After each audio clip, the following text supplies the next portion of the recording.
How's it going, gamers? Another day, another video. In this one I'm going to be going over what I believe the storyline's going to be for the Hitman 2 release game, which is out 13th of November. That's this year, 2018. I cannot wait for this title to land. I'm seriously considering going out and pre-ordering it this week. But yeah, I mean, it looks so amazing. Anyway, there's going to be a lot of spoilers in this from previous Hitman titles, so if you've not played them and you don't want them spoilers, I suggest you stop the video now, get your hand in your wallet and go and buy them. What's up with you? They're cheap as anything now. You're missing out on a really, really good gaming experience, all the way back to the original on the PC. So yeah, the reason why I believe what I believe about this storyline stems from two questions, a little bit of this and a little bit of that. I'm going to get into it right now. My first two major questions are from the Hitman reboot. And the first question is, why is the Shadow client so hell-bent on destroying Providence in the first place? What's his motivation? What's driving him to do it?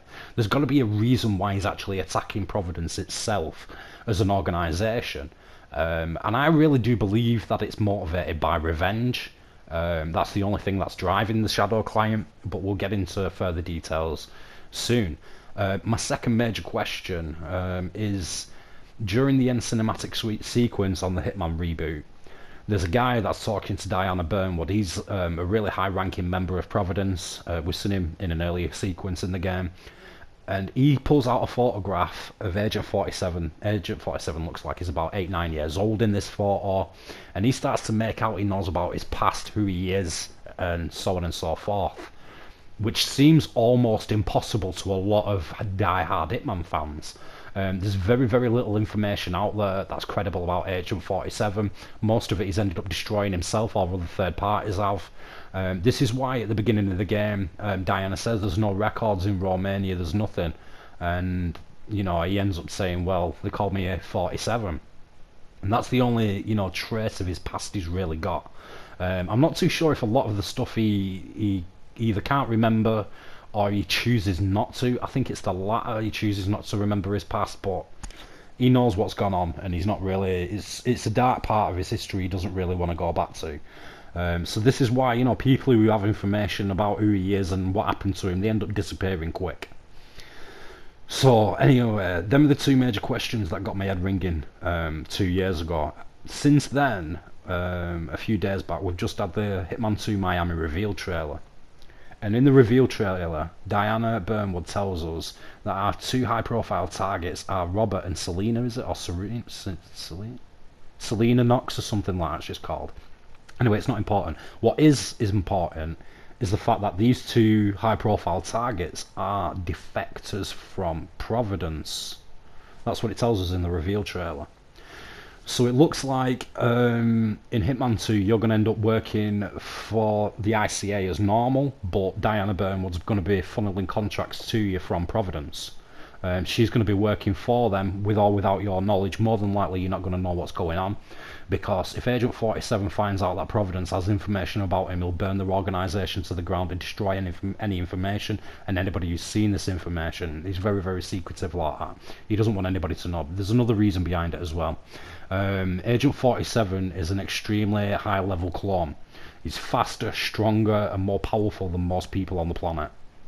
And if anybody gets hold of his genetics, his genetic makeup, his DNA and all this, that and the other, harvest his organs and so on and so forth, they'll have the perfect base plate to start their own agent program, like what Dr. Ottmeyer had in Romania back in the day. So this is another reason why he doesn't want anybody knowing who he is and where he's from, because if they do, they'll probably try and get hold of him, and he'll end up having to destroy a lot of shit. Which will end up, you know, bringing his name on top. He wants to be secretive, he wants to stay in the shadows, he wants to carry on working for the ICA the way he's doing. You know, his life's pretty cool at the moment. He's happy. That's the main thing. So yeah, anyway, so I believe that this is all going to be behind 47's back one way or another. Diana's not exactly going to disclose who her clients are. And also this alliance between Providence and the ICA is an extremely fragile alliance. Providence have tried blackmailing, bribing, infiltrating, all sorts for the ICA to get in there. They even had one of the high members of the team join Providence without anybody knowing, Scorders, who he ended up eliminating in the last level of, you know, the Hitman major franchise. So, them two major questions and that bit of information, and what we know about Agent 47's past, it all starts to ring alarm bells now. There's a cinematic sequence as well where the Shadow Client's looking at Agent 47 down a sniper scope, and in the end of it, he turns around and tells this girl Olivia, that he knows Agent 47 better than anyone else, right? So from this, a lot of us have already figured out that it's highly probable that Agent 47 and the Shadow Client were both clones. They were both experiments of Dr. Ottermeyer in the Romanian cloning facility. They've escaped once, possibly. Maybe, I reckon it was them two together who escaped.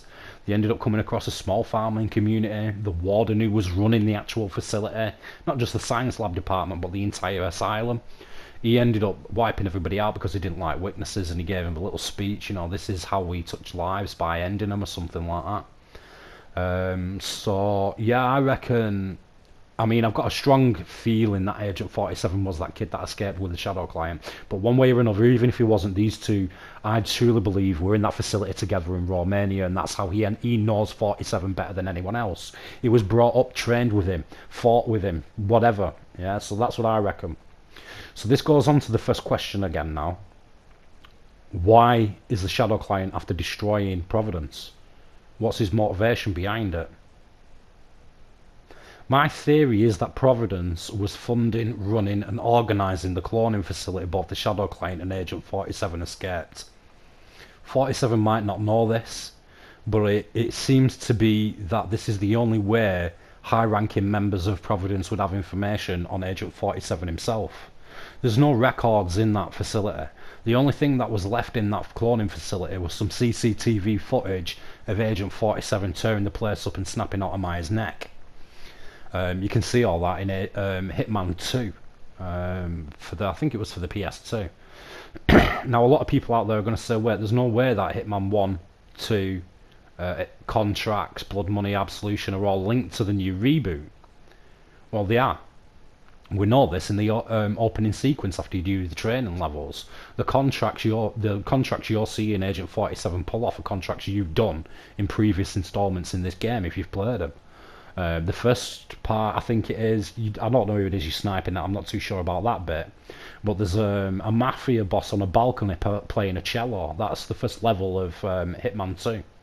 Then you've got a guy in a swimming pool. He's part of a 2-part contract in a hotel. That's a hotel swimming pool. You're drowning him in. So on and so forth. These are all contracts literally you've pulled off in the past one way or another. So if there's that, and then there's also as well in the end sequence on the train, Diana Burnwood replies to the guy, yeah, we know what happened in his past. It was some horrible doctor and some depraved, vile experiment. And that's all, as far as she's concerned, she needs to know, until he reveals that he knows a lot more than that. So I do truly believe the reason why the Shadow Client wants to destroy Providence is because Providence was the organisation funding and running the cloning facility he was part of, he was a subject in. It makes a lot more sense that this is why his revenge is driving him. This is why he's not only been using the ICA, but also having the ICA use Agent 47 to complete these contracts, and not somebody else, not another agent or a set of agents. It's always been 47 taking these people down. And he knows him better than anybody else, so that's what I really, really, truly believe. I believe that this Providence organisation is shit scared of this Shadow Client revealing their murky past, because he's raided their intel vault. He knows all about all of them, the backgrounds, everything. Yeah. Now that intel he was stealing, was it for him? Maybe it was for Agent 47 as well. Maybe there was something in there. But I think this is all going to relay into the plot for Hitman 2. I believe that at first Agent 47 is going to be doing a couple of missions which are contract related to Providence, and then somewhere along the line he's going to get close to the Shadow Client, and then the information is going to come out that basically Providence was running the horror shit show that they escaped from. I don't believe that the shadow client's gonna survive after the the information's passed on to 47, because then you're gonna have two agents, yeah, working side by side with each other.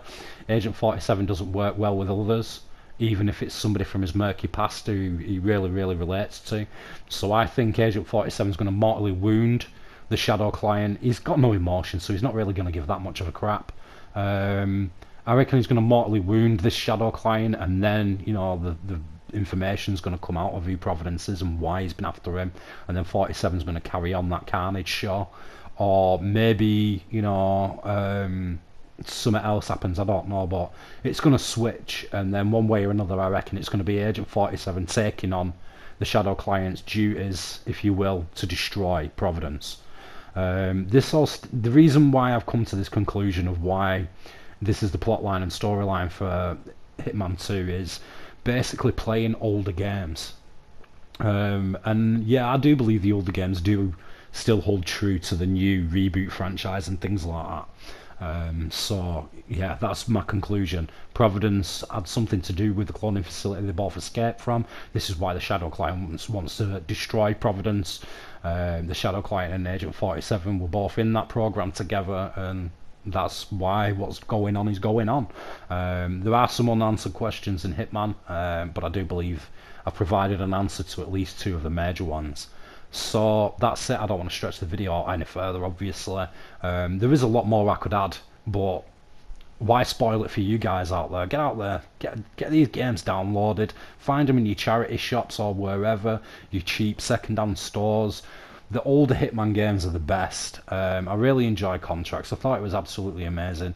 It possibly has one of the greatest introductions for a Hitman game like it as well. So yeah. That's it. Like I said, I don't want to stretch it out any further. So if you like the video, please hit that like button. I've literally spent about 75 takes making this because I've had this information in my head. I don't write this crap down. I just come out with it, down the mic, and I'll hope for the best when it comes to editing. But yeah, I've done this video quite a few times now, and it's just driving me mad. So I hope I got everything out there. I hope you really do enjoy it. If you do, like I say, hit that like button. Also, if you want to see further videos from the channel, we're covering all sorts. Walkthroughs, guides, hints, tips, all sorts of things. So if you want a notification from YouTube, hit that subscribe button, touch up that bell icon next to it. Next thing you know, you'll be getting notifications from YouTube as soon as our videos goes live. Thank you very much for watching, and good gaming out there.